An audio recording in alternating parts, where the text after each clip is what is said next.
Moose Country, welcome to another episode of Let Us Be Heard. And we're back, Moose fans, for another episode of Let Us Be Heard, joined, as always, by my co-host, Dylan Gorman. What's up, Dylan? What's going on, dude? How you making out there, big man? Oh, I'm not that big, but I'm not making out too bad. It's our second interview tonight, bud.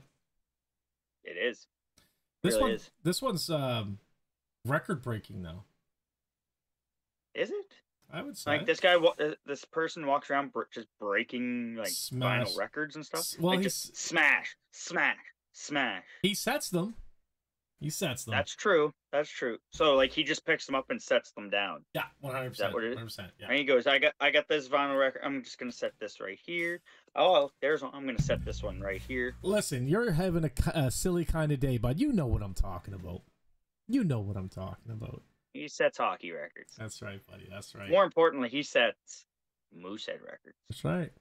And recently, one of his records was shattered. And his other one will be soon too, most likely. Yeah, he's an elite hockey player. He's contributed to the Moose, as well as other organizations. More recently, he contributes down the valley, giving back to the youth in minor hockey. One hell of a guy. Yeah, he's a coach now. He's a general manager down in for the Valley Wildcats. Yeah. And if people can't guess who we're talking about now, instead of saying it, how about we just hit it? Let's do it. Brandon Benedict! What is up, man? So happy to have you on the show, especially at this point in Moosehead's history. How you doing? I'm doing great. Thanks a lot for having me on here. No, all is good down in the valley here. So thanks for having me on. No, man, thank you for taking the time out for us. We really, really appreciate it. I know I seen you outside the game there Sunday. Sunday, and yeah. You were very humble. It was amazing to just sit there and shake your hand, and you agreed to come on the show. And again, just thanks, man. So we're gonna get into it. So about an hour ago, we had another interview with a Mr. Joe DePenta. And I asked him if there's anything he'd like to ask you, and or say. And his only question to you is, have you learned how to drive yet? He said he doesn't know if you'd remember or not, but you were driving down Roby Street, and you guys were all talking, and you weren't watching the road, and you ended up running a red light right by the pizza joint. And he wondered to himself if he was going to die that night. I remember that, actually. I think we were taking Allie McEachern, I think, to a friend's place, maybe, or something after practice or something like that in Halifax. But I was going to take a right, and then I decided to go straight through, and the light was red, and I went through the red light, and we didn't get T-boned, but it was close. Yeah. It was really cool. That's a true story. It's a true story. Yeah, I wasn't a great driver back then. Probably a little bit better now, but we had some fun. Those drives were pretty fun, actually. We'd have 3 or 4 guys in the car, and we'd be coming from Colby Village, Cole Harbor. Those drives were like, it'd take, by the time you picked up the first guy or whatever, it's about an hour and 15 minutes you're spending together in the car. So you'd have to have some fun with it. Oh, hell yeah. And you know what? It's the experience that you guys have together that bonds you guys as a team too, right? Like, we've heard a few stories by now from former players, and you guys are a blast with each other, man. If I could be a fly on the wall in some of your guys' parties and hotel rooms, you guys are crazy, man. I love it. So I was just gonna say a lot of good people, like, in that kind of cliche, but a lot of good people that I was fortunate enough to play with, and Joe DePenta was one of them, and just go down the list. It was, a lot of good people that we played with, that we had a lot of funny stories for sure, that we were just, at the end of the day, we were kids at the junior age, and I'm coaching them now, and I reflect on that and get to remember that they're still maturing, they're still growing. There's going to be experiences where they are going to be learning experiences for them too, right? So on and off the ice. Yeah, it's some of the things we say in the barn to people who are being belligerent and such. It's like, these guys are just kids. Like, at the end of the day, they're still kids, right? Very much. They're more than just hockey players on the ice for our amusement. They're still just kids. You want to take the next one there, Dill? I just want to dive right into this. So the thing that is in everybody's head right now is what happened this past weekend with Jordan Dumais breaking your all-time points record. What was the feeling when you were at the game and that happened? Obviously, we saw the interview that you did with Scotty and with when you presented Jordan the puck, but on a personal level, like even at the game or on your way home, did you have time to reflect on when you reached like the 300 points in your career, and what was the feeling like to have him pass that? Yeah, I guess, I mean, really just kind of, proud for him, just kind of proud, I guess, from my personal perspective of, what I've accomplished there. And I guess my big thing is that when I can reflect on it now, like I spent 5 years there. I mean, obviously Jordan's doing it in a significant less number of games. And there was just so many big names that have gone through the Mooseheads organization. And at the end of the day, they do such a good job of attaining these players. I'm just going to throw Nathan McKinnon's name, for example, but they spend a short term there because they're so good. And their years in junior hockey are limited because they move on. Obviously, are playing in the National Hockey League now. So I think the big thing for me was that, I spent 5 years there, and, obviously I was very fortunate in terms of their loyalty to me. And I was able to, 16 to 20. It's not very common, I guess, for a player to stay that long in one specific organization. So I do consider myself very fortunate in that regard. But just going to that, like in terms of my overall feelings, and when it happened, it was just a proud moment for him. I reflect on my memories there, as I said, with just a lot of fond memories, and it's just pretty neat that I was able to be there and to meet Jordan and go in the dressing room and see some of the guys, and pretty neat experience. He's a quiet kid, eh? Yeah, real quiet. Yeah, real quiet.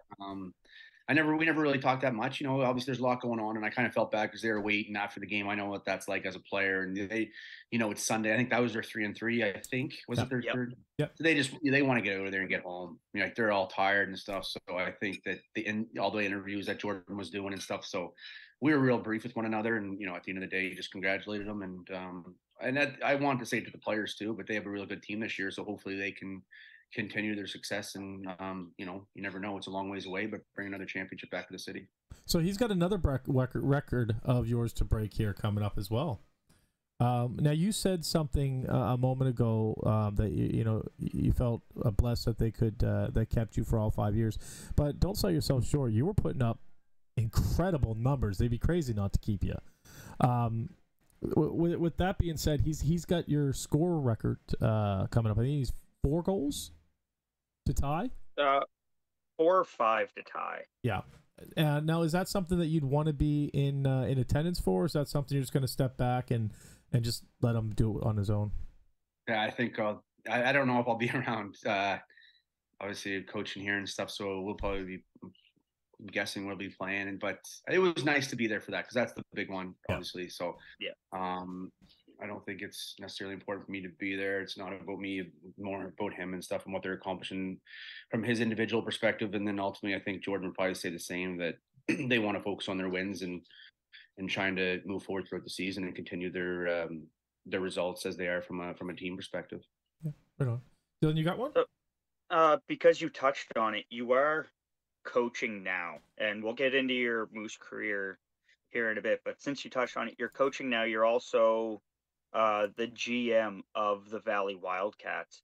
Do you still get the same thrill that you did while you were playing as to now when you're coaching? Like, when a player scores, do you still feel like the same excitement that you did back when you got to experience those moments? Yeah, great. It's a really good question. I don't think that in my mind, I mean, as a player, you're kind of more emotional. I think you're a little bit more emotional in the game. I think just because of the adrenaline rushes. I mean, at the end of the day, when you're a coach, you do get overly excited, but you try to stay calm, and you kind of get, in my mind, 20 heads in your mind, because you're trying to, I always look at it from each player's perspective, and you're obviously trying to get the team going, and there's just so many different emotions, I think, as a coach that you're just trying to manage through. As a player, you kind of, I mean, from a selfish perspective, you go out and play your game, you focus on your own individual play. That should ultimately help the team win. Yeah. But from a coaching perspective, you got 20 minds in your head to try to, how can you motivate them individually, and then overall, obviously, collectively as a group.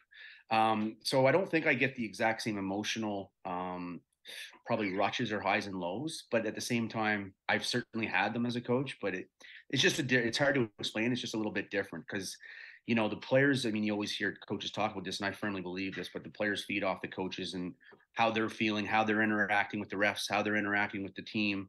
It'll trickle through the players, right? Yep. So you want to make sure I always try to be composed on the bench. I'm not overly, you know, enthusiastic or energetic per se, but I'd like to say, you know, as a coach on the bench, I'm composed and try to keep my thoughts as collected as possible and not to get too emotional. So I think that's important as a coach. But again, I got some weaknesses. There's no doubt about that. But if there's one thing I think on the bench is I do try to keep my composure.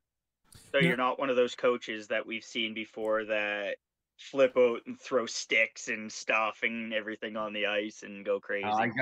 It's been a few years now behind the bench, and I got my first bench minor this season. And it was well, things are just changing now, right, in hockey. So which is all good. But I didn't really. I thought I barely. Well, I did swear. I'll say that I did swear, but it was automatic bench minor, and it's you got to leave the refs alone essentially. So it's important. I got to make sure I go that. You know what though? It's something to be said. So let's say worst case scenario, you get thrown out of game for the way you act. You have assistant coaches that can step in and take your place. And in a game where the reffing is that horrible, I think it could really turn your team around for a coach to have their back. And I'm not saying anything bad about anybody, but Saturday's game was absolute garbage ref wise, and I was really hoping that Jim Midgley would hop in and do something because it was that bad. But you know, there's a thin line, right? Yeah. It's a tough one, I think, because you usually get the same refs throughout the course of the season. So I mean, I understand what you're saying, but it is hard too. It's a tricky one. It's debatable for sure, I think. But I'm on the if there's something maybe I could get a little bit more going on the bench at times, maybe perhaps. But I mean, that's just my demeanor, I think, and my personality too, is that more try to collect my thoughts and a little bit more composed. So now your players eventually or at times get called up to the queue, correct? So correct. What's the prep like for upcoming games when you're missing a key player? Yeah, I think the big thing is like any level, it's another opportunity for players within your team that particular night to step up in a more prominent role potentially, right? So I think that's just the biggest message, is just other players to have more of an opportunity when we do potentially lose players to the queue or whichever team it is. That's the big thing. It's just about opportunity. So I think players have to recognize that and take advantage of that opportunity if it does arise. Right on. You want to take the next one there, Dylan? Yeah. So let's switch and go into your career. Who was it that got you into hockey, and how did you start realizing that you had those skills? At what age? My parents, my father for sure. I have 4 older brothers too, and they all played hockey. So we're kind of, like most Canadian kids, I guess, grew up in hockey families, and I was no different. Like I said, all 4 of my older brothers played. My father loved the game. So, I started at a young age, and it took me some time, I think, to develop in terms of, being a bit above average, I guess. But I think it was my first year playing, it's U13 now, but playing Pee Wee hockey. I remember I broke my collarbone and I got on the ice. My father would give me some private ice and stuff. And I just started to develop a little bit, I think, that season. And then kind of going into my second year U13, second year Pee Wee. Again, kind of those are the years I think that I kind of just, started to getting a little bit above average, I guess you could say, and starting to think that I might have an opportunity to play at a higher level. And I guess, like now, especially now, but that was 20 years ago. I reflect on, older people that I speak to who I have a lot of respect for in the hockey world, but say if they're 20 years older than me, they wouldn't have had the opportunities that I had coming up through. And now with the Quebec League obviously moving and now having lots of opportunity in the Maritimes, I just think it opens up doors for local kids in this region, throughout Nova Scotia and different parts of the Maritimes to play in the Quebec League. Whereas 20 years ago, 40 years ago, there was an opportunity just because there was no teams. So I think that's a big reason why players like myself growing up in Nova Scotia to be able to play in the Quebec League is a big reason why, because teams like the Mooseheads putting franchises in this area. Now, so coming up, did you play like high school hockey and stuff like that? Yeah, so I had a different path, if you want to use that word. I mean, I'm involved in the game a lot now, so I love talking to parents and all of the different kind of associates involved in hockey in terms of advisors and agents and coaches and everyone else. But I didn't play I didn't play Bantam or midget at all. I went from Pee Wee. My second year Pee Wee, second year U13, I actually played at King's Edgehill, and I played there for 3 years, private school in Windsor. Yeah. And then after that, I get drafted. So yeah, my draft year, obviously got drafted by Halifax, and then from King's Edgehill, I went to Halifax right away. So I didn't play Bantam or midget, which is a little bit different. But I was surrounded with good people at King's. I really, really enjoyed my time there. I felt like I was very comfortable, and I was in a good environment for my development, both academically and socially, and obviously hockey as well. So I thought it was, my parents basically guided me in that direction, and I was having a lot of fun. So I didn't want to leave. Yeah. And I brought that up because you actually played, when you were playing there, you played against my uncle who played for JL Ilsley at the time. So what's his name? Corey Gorman. He played a few seasons for them, so you played against him, and nice. He remembers, and so does my family. You just out there lighting up the ice, so that's why I wanted to bring that topic up there. So I have a question for you. Yeah. Did you know any wrestlers at King Edgehill? Like WWE wrestler? No, school like Greco-Roman. Any of the wrestlers that went to school there? Oh my goodness, I would know some, but you'd have to say some names. So you're the second person I've ever met in my life that went to King's Edgehill, and a buddy of mine by the name of Andrew Brennan, short, stout guy. He's your age. He went there. Yeah. I remember. Again, names. If I seen his face, I think I would 100%. I'm pretty sure we were in the same class. Yeah. I hope he's not listening, because I'm almost positive. I just got to see his face, and I would say like right away. Really good with faces, not great with names. And King's Edgehill is obviously a small school. Yeah. But I think did he show up? Did he go like kind of halfway through the year, maybe potentially one year? Potentially, because his mother ended up they moved to England there for a little bit. Was that right? Yeah, but short, stout guy. He was really good wrestler because he's got that low center gravity. I know it has nothing to do with it. It's just you're the only second person I've ever met that went to King Edgehill. So I had to ask, because you guys had the same birth year, so you have to know each other. Yeah, no, I'm almost Paul. I think I know exactly who you're talking about. I mean, same birth year. We did. I can picture the guy, and Brennan. It really sounds familiar. So it has to be the same person. Yeah, I would think so. So we have a real just quirky question for you. The number that you wore with the Moose, is that something you chose? And if so, why? Yeah. No, I didn't choose it. No. Quick answer. They didn't choose it. They just gave it to me in training camp, I remember. So. And you just kept it the whole time? I just kept it, yeah. I didn't. Just kind of one of those things that, obviously it just kind of grew on me, I guess, but just kept it for 5 years. So, and just like after that, I went to Acadia, and it was 26 was available. And then I just kept 26 throughout wherever I played, pretty much after that. So that would have been, probably another, with the 4 years, like 15, 16 years, I tried to keep 26 wherever I played after that. That's awesome. And what's your favorite Moose memory? Yeah, so I would say my 20-year-old year, we had, we obviously lost in Game 7 of the finals. So that's obviously my worst memory, to be completely honest. But it was such a good run. I just think it was probably that Game 7 against Bathurst at the Halifax Forum. The atmosphere was electric. It was, just an old school building with, obviously it was sold out, and the crowd was crazy. I just thought that atmosphere was once in a lifetime experience. So yeah, I think that was probably, one of my most fond memories. I think just winning that game and obviously beating Baie-Comeau as well up there in Game 7 was tough because they were so deep and so good. Yeah, so I would say but the Halifax Forum Game 7, winning that there was pretty cool and probably the most fondest memory that I got. I don't think I've ever went to a Moose game at the Forum, but I've heard it was absolutely You're really nuts. missing out. Yeah, You're really missing out. I heard it was nuts. Yeah.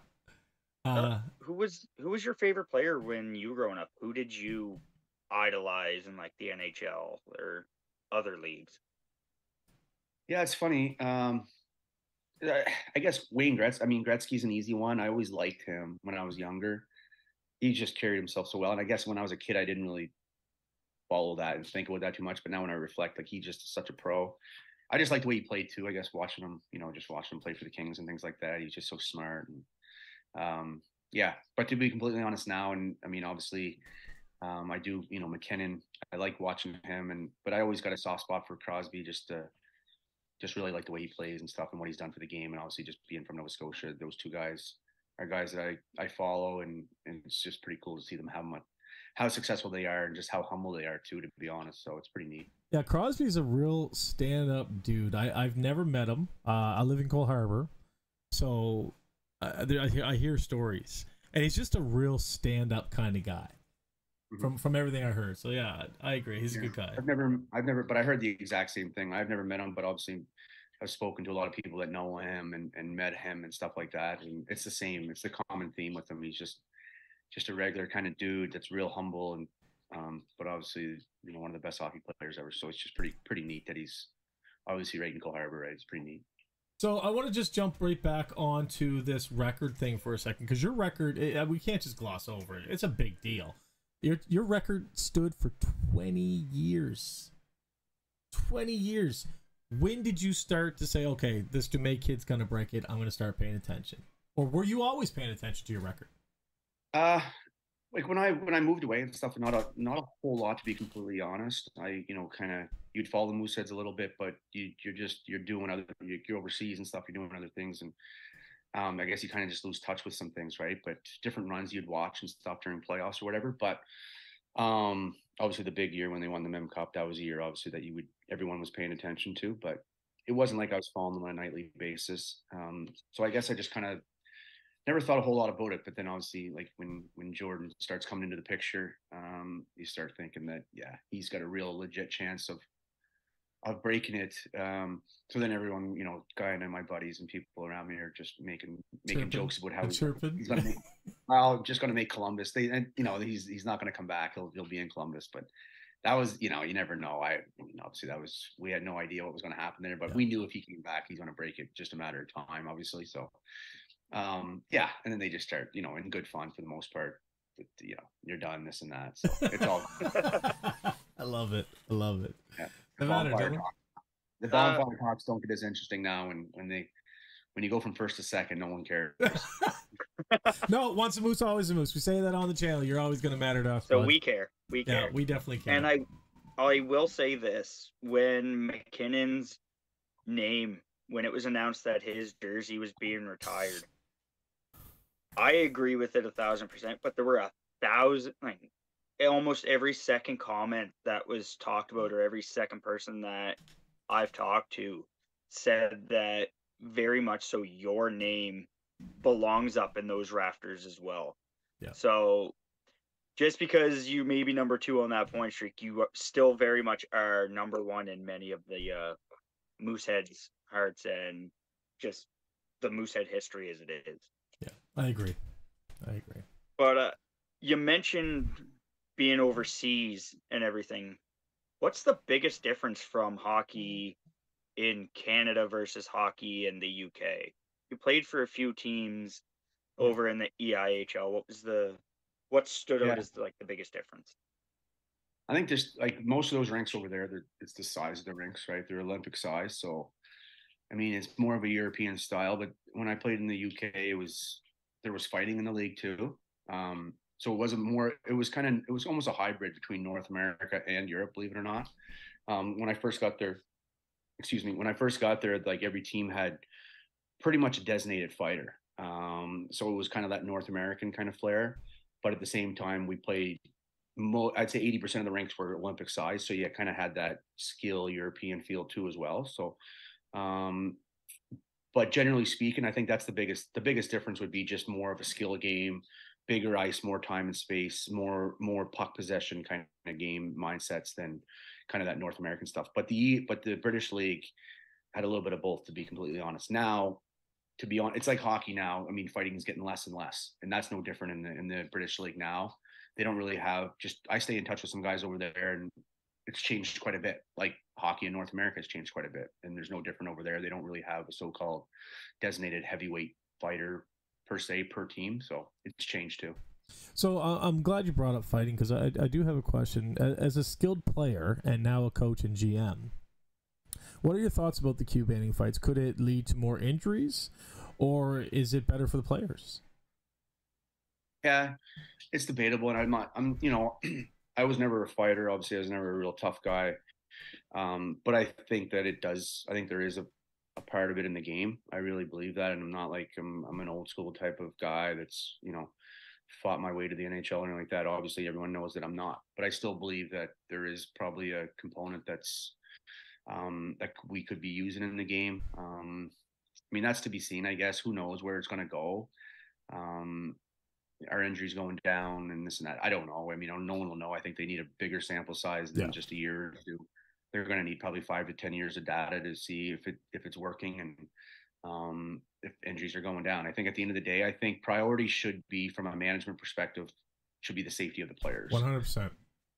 So if it does, injuries and stuff reduce and concussions reduce and et cetera, then I think then maybe we just kind of say, okay, well, ownership and management are doing a job and their players are more safe, or it could go the other way. I think that it could go the other way, whereas injuries are increasing potentially from higher hits and no one has to answer the bell per se, quote unquote, things like that, right? So I think there's debatable, and obviously the people that made these decisions are higher ups, I guess, of the hockey world, and they think it's what's best for the game. I'm not saying that I agree with it. I think it is too early to say, but I always liked, the fighting part, even though I wasn't. It's nice to always to see a fight and see players stick up for their teammates. And there's always different reasons why fighting was, I don't think it was just pure entertainment. Obviously, I don't think that that's the case at all. I think there's a reason why policing is the word that people say. It's just a way to keep people honest. And I think there's always a part of it in the game. However, obviously right now it's becoming less and less involved in the game for sure. Now, yeah. So the reason I brought that up is because you're a points guy, so you would be somebody that without a penalty more than 2 minutes or 5 minutes, be it self-policing, would have to worry about being, hit hard into the boards from behind or something like that. That's something that you have a real worry for without having that big guy behind you to back you up, right? And it's not that you're not a tough guy. It's the fact that you're put on that ice to score points, and they want to attack that person to get them out of the way, right? And that's the only reason I asked it, because we've had a bunch of defensemen on. You are our first quote unquote skilled player that we've had on our show, so we wanted to pose the question to you because we figured we would get a different type of look at it, right? Yeah, for sure. Yeah. So I have one, and feel free to say no comment, because I'm bad for this. Questions pop in my head and I think about it, but again, feel free. You don't have to answer. You're also the first coach and / GM that we've had on here. At the age that these kids are at, without naming anybody specific, how much do you factor in the kids, as we say, when you're trying to balance their well-being as long with the well-being of the team when it comes to trades? Like, how are you, not necessarily a specific situation, but what factors into that? It's hard. It is really hard. I mean, at the end of the day, you build relationships with these players, and I'd like to think I always shouldn't say it like that at all. I mean, I know that I genuinely care about the players that we get involved. And for the most part, we try our best to bring in good character kids. So when you do that and you got to make decisions to try to benefit the team and the, so-called business decisions, it's hard. It's really hard. I mean, sometimes I get around people and then, I feel like I got a good heart in this business. They say you got to start thinking kind of less with your heart and more with your head. And it's hard though. It really is for me because, like I say, they're good kids, and sometimes you do got to make these tough decisions. And even just releasing players, like it just happened a few months ago, obviously in training camp, you got to release a player, you got to cut a kid to send them, wherever. If it's back home down to U18, or if it's, maybe it's junior B or wherever the case may be. It's never easy. It's a tough part of the business. But at the end of the day, it is a business. Yeah. And you got to sometimes make tough decisions, and you got to try to look. You just got to. I say when I go to bed at night, I look myself in the mirror and say, I can look myself in the mirror and say I made an honest, the best decision for the team, and if I do that, then I got to be able to sleep at night. And let's be honest, these boys for the most part are pretty resilient. They're strong kids. They're pretty much And I think that's the thing about coming up through and realizing it, that it's junior hockey and there are trades, and you are gonna upset kids at times, and I've seen it, and I've been around it, and now I'm kind of in a different seat now, and I see it. It's hard because ultimately you're making the decision. So you're obviously having a direct impact, positively or negatively, on those kids when you make those decisions. Now, you weren't one that was traded while you were with the Mooseheads or at that age. But as somebody now on the other side of the boards and up in the office, what advice would you give to those players that feel maybe their confidence is taking a hit, or they don't feel welcomed by the fact that they got traded or that they got cut? What's the best advice you would give to them, and what is it that you say to them when unfortunately you do have to inform them of that decision? No, I think I talked about this word before. It's just about, they're going to another team most likely for a better opportunity as well.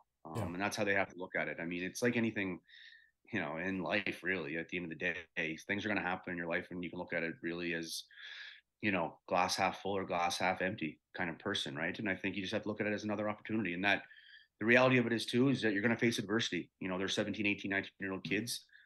There's going to be adversity in life. There's going to be things that you don't like happen to you in your life. And how do you react to that? What do you do? Do you kind of just say, poor me? Or do you kind of say, well, I got a new challenge. I got a new opportunity, wherever the case may be, wherever the place may be, and you got to go and with open arms and embrace the opportunities elsewhere. And that's probably the biggest message is just that.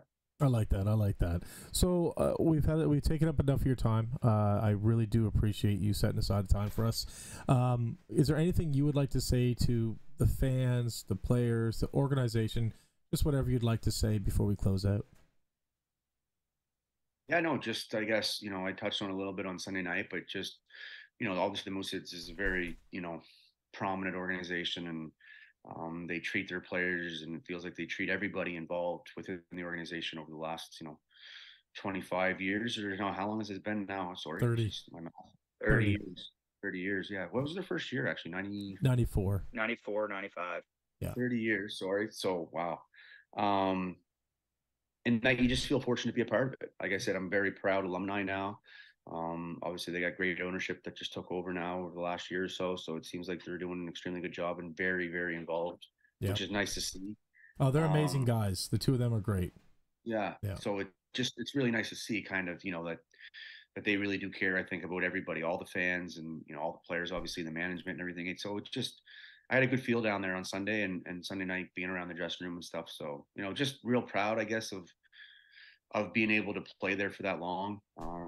And just, well, obviously, remember my experiences there and my memories there will be very fond. And hopefully they can win a championship this season. Yeah, buddy. You said one thing that just sparked my memory from when we just chatted with Joey. You said you're a proud alumni, and that's something that we very much hear, that people are proud to be a Moosehead. And when we were chatting with Joey, he said that they were looking to get like an alumni organization put together for the Mooseheads. So we would hope that you would be a proud member of that. And hopefully they can get some alumni games going at the Scotiabank Center. That, I think that would be amazing. You have players from all different generations playing together, wearing the Moose jersey one more time. That'd be amazing. Hopefully that is something that comes to reality and happens. We got the first ever captain of the Mooseheads coming on. I think that's a good question for him as well. We got Brant Blackned coming on the show at some point. Nice. Yeah, so that'd be a good question for him as well. All right, Brandon, again, I can't thank you enough for setting some time aside for us. You're a gem. You're a legend. You'll always be a Moose to us. And again, I just want to say thank you, man. No, thanks a lot, guys. I really appreciate having me on here. It was a lot of fun. Thank you. All right, guys, I hope you're all healthy, safe, and happy out there. And as always, can I get a Go Moose Go? No, guess Go not. Moose, go. Go Moose. Go Moose, go. All right.